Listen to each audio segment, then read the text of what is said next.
আজ কোজাগরী লক্ষ্মী পুজো। এই লক্ষ্মী পুজো উপলক্ষে এক পৌরাণিক কাহিনী আছে। সেই কাহিনীটা আমি তোমাদেরকে শোনাচ্ছি। কোনো এক সময় উজ্জয়িনীতে এক অতি ধার্মিক রাজা ছিলেন। তার শাসনে প্রজারা খুবই সন্তুষ্ট এবং সুখী ছিল। রাজা একবার সকলকে জানিয়ে দিলেন যে রাজ্যের হাটে সকলেরই সব জিনিস বিক্রি হয়ে যাওয়া উচিত। যদি কোনো জিনিস বিক্রি না হয়ে পড়ে থাকে তাহলে রাজা নিজেই সেই জিনিস কিনে নেবেন। অল্প দিনের মধ্যেই রাজা একদিন হাটে দেখলেন একজন কামার একধারে খুব বিমর্ষ হয়ে বসে আছে। তার কাছে রয়েছে একটা লোহার স্ত্রী মূর্তি। রাজা তাকে জিজ্ঞাসা করলেন যে ওটি কোন দেবীর মূর্তি, কি ভীষণ চেহারা। কামার বলল, মহারাজ, এটি হচ্ছে অলক্ষ্মী মূর্তি, তাই কেউ কিনছে না। রাজা শুনে চমকে উঠলেন, কিন্তু তখন আর কোনো উপায় নেই।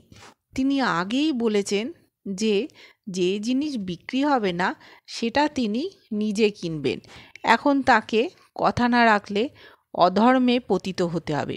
সেই কারণে রাজা মূর্তিটিকে কিনে নিয়ে নিজের ঠাকুরবাড়িতে রেখে দিলেন। এরপরই একদিন মাঝরাত্রিরে রাজা তাঁর পুরীর মধ্যে একধারে একটি স্ত্রী মূর্তিকে হঠাৎ খুব কাঁদতে দেখতে পেলেন। রাজা তার কাছে গিয়ে বললেন, এই গভীর রাতে একলা এখানে দাঁড়িয়ে কাঁদছো কেন মা? কে তুমি? স্ত্রী মূর্তি বলল, মহারাজ, আমি আপনার রাজলক্ষ্মী, আজ আপনার রাজবাড়ি থেকে চলে যাচ্ছি। রাজা বললেন, কেন মা, আমি কি দোষ করেছি? স্ত্রী মূর্তি বললেন, আপনি রাজপুরীতে অলক্ষ্মী এনে রেখেছেন মহারাজ, তাই আমার আর থাকবার উপায় নেই, সেই জন্যে আমি চলে যাচ্ছি। এই বলে ভাগ্যলক্ষ্মী অন্তর্হিতা হলেন। সেই রাত্রে রাজার ভাবনায় ঘুম হলো না। তিনি গভীর রাত্রে ঘরের বাইরে এসে দেখেন একটি সুন্দরী মেয়ে প্রাসাদ থেকে বেরিয়ে যাচ্ছেন। তিনি তাকে জিজ্ঞাসা করলেন, তুমি কে মা? এত রাত্রে কোথায় যাচ্ছ? তিনি বললেন, আমি এই রাজ্যের যশোলক্ষ্মী, অলক্ষ্মীর আসার জন্য আমাকে চলে যেতে হচ্ছে। এই বলে তিনিও অন্ধকারে মিলিয়ে গেলেন। পরদিন রাত্রে রাজা দেখলেন একজন দেবকান্তি পুরুষ এবং একজন দেবী প্রাসাদ থেকে বেরিয়ে যাচ্ছেন। তিনি তাড়াতাড়ি এসে জিজ্ঞাসা করলেন, আপনারা কে এবং চলে যাচ্ছেন কেন? দেবী বললেন, আমি তোমার কুললক্ষ্মী, তুমি অলক্ষ্মীকে আশ্রয় দিয়েছ বলে চলে যাচ্ছি। এই বলে তিনি চলে গেছেন। এবার দেবমূর্তি বললেন, আমি ধর্মরাজ, তুমি অলক্ষ্মী আনার জন্য আমায় চলে যেতে হচ্ছে। রাজা বললেন, প্রভু, আমি আমার ধর্ম অর্থাৎ আমার প্রতিশ্রুতি পালন করার জন্যই অলক্ষ্মীকে ঘরে আশ্রয় দিয়েছি। আমার ধর্ম আমি পালন করেছি, আমি কোনো অধর্ম করিনি, কাজেই আপনি কোনো বিচারেই আমায় ছেড়ে যেতে পারেন না। ধর্মরাজ রাজার ন্যায় কথা শুনে আর চলে যেতে পারলেন না। এদিকে অলক্ষ্মীর দৃষ্টিতে রাজার লোকজন, ঝি চাকর, হাতি ঘোড়া, ধন রত্ন সব ক্রমেই যেন কোথায় মিলিয়ে গেল। অলক্ষ্মীর দৃষ্টি তখন রাজার ওপর সম্পূর্ণভাবে পড়েছে। তাঁর রাজপুরী বা ধনরত্ন কিছুই তখন নেই। তাকে তখন থাকতে হয় একটা কুঁড়ে ঘরে, আর রানী নিজের হাতে রান্না করে রাজাকে খেতে দেন। এইভাবে রাজার দিন যায়। এরই মধ্যে আশ্বিন মাসের এক পূর্ণিমা তিথিতে রানী পরিবেশন করছেন আর রাজা খেতে বসেছেন। রাজার পাতের পাশে কতগুলো পিঁপড়েও এসে জমা হয়েছে। আগে রাজা নানান রকম তরকারি আর ঘি দিয়ে ভাত খেতেন, কিন্তু এখন আর তা জোটে না।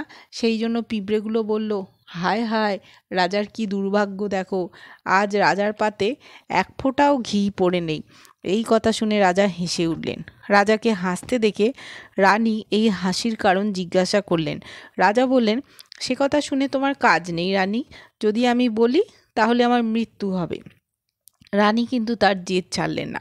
রাজাকে ধরে বসলেন যে হাসির কারণ তাকে বলতেই হবে। তখন রাজা আর কোনো কথা না বলে সামনের নদীতে নেমে গেলেন। এমন সময় নদীতে একটা মড়া ভেসে যাচ্ছে দেখতে পেয়ে একটা শিয়াল আর একটা শিয়ালি সেইখানে এসে উপস্থিত হলো। শিয়ালিটা শিয়ালকে বলল, ওই মড়াটা এখানে টেনে আনো না, আমরা দুজনে খাই। শিয়াল তখন বলল যে ওই অগাধ জল থেকে মরাটাকে টেনে আনতে যাওয়া আর নিজের প্রাণটা দেওয়া একই কথা। তাছাড়া সে সামনের নদীর জলে দাঁড়িয়ে থাকা রাজার মতো বোকা নয় যে মেয়েদের কথা শুনে নিজের প্রাণটা দেবে। রাজা কথাগুলো শুনতে পেয়ে ভাবলেন যে পশুরা পর্যন্ত তাকে বোকা ভাবছে, তাই তিনি একটা গভীর বনের মধ্যে চলে গেলেন। সেখানে গিয়ে তিনি রানীকে ওখানে ছেড়ে আসলেন। রানী তো অবাক যে তাকে এখানে কেন রাজা রেখে গেলেন। যেদিকে দু চোখ যায় চেয়ে দেখছেন যে কোথাও কাউকে দেখতে পাচ্ছেন না। রানী একলা বনের মধ্যে ঘুরতে ঘুরতে সন্ধে হয়ে গেল দেখে একটা আশ্রয় খুঁজতে লাগলেন।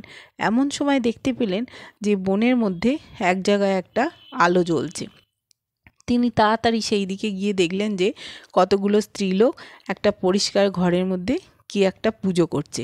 রানী তাদের ওই পুজোর কথা জিজ্ঞাসা করতে তারা বলল, আজ কোজাগরী পূর্ণিমা, তাই আজ পিটুলি দিয়ে লক্ষ্মী মূর্তি করে পুজো করতে হয়। তুমি কে? রানী তখন বললেন, আমি কাঠুরের মেয়ে, বনে এসে হারিয়ে গেছি। আপনারা আমাকে আজকের মতো একটু আশ্রয় দিন, আর এই পুজো কি করে করতে হয় শিখিয়ে দিন। এই পুজোর ফল কি হয় তাও আমাকে বলে দিন। এরা সকলে ছিলেন মুনিদের স্ত্রী।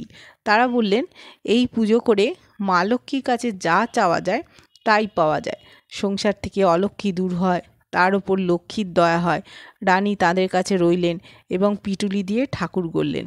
সারাদিন তিনি তো উপসী ছিলেনই, বেশ ভক্তিভরে আর নিষ্ঠার সঙ্গে লক্ষ্মীর পুজো করে প্রসাদ, চিঁড়ে, নারকোল ও তালের ফোঁপড় খেয়ে সমস্ত রাত জেগে রইলেন। এদিকে সেই রাত্রিরে রাজবাড়ির অলক্ষ্মী রাজবাড়ি ছেড়ে চলে গেল। সঙ্গে সঙ্গে রাজার আবার সব স্ত্রী ফিরে এলো। তার লোকজন, পাত্রমিত্র, হাতি ঘোড়া যেখানে যা ছিল সবই আবার আগের মতো হয়ে গেল। রাজা তখন সকলকে নিয়ে রানীকে খুঁজতে বেরোলেন। তিনি ধর্মকে বারবার স্মরণ করতে লাগলেন। ধর্ম তখন রাজাকে দেখা দিয়ে বললেন, রানীর জন্যই আপনি সব ফিরে পেয়েছেন। আজ রাজপুরী থেকে অলক্ষ্মী দূর হয়েছে, আপনি রাজ্যে ফিরে যান। রানীকেও তার কিছুক্ষণের মধ্যেই মুনিপত্নীদের সঙ্গে দেখতে পেলেন। তারা রানীর পরিচয় পেয়ে তাকে প্রাণ ভরে আশীর্বাদ করলেন। এইবার আবার যশলক্ষ্মী, ভাগ্যলক্ষ্মী, রাজলক্ষ্মী সকলেই রাজপুরীতে একে একে ফিরে এলেন। রাজা সব ফিরে পেয়ে কেবলমাত্র ধর্মপথে থাকার জন্য আর ধর্মের দয়ায় সব ফিরে পেয়েছেন। তারপর থেকে রানী প্রতি আশ্বিন মাসের পূর্ণিমার দিন কোজাগরী লক্ষ্মীর ব্রত পালন করতে লাগলেন। এই পুজোর ফলে যশলক্ষ্মী, ভাগ্যলক্ষ্মী আর কুললক্ষ্মী সন্তুষ্ট হন, আর ব্রতীর সংসারে তারা চিরদিনের জন্য বাঁধা থাকেন।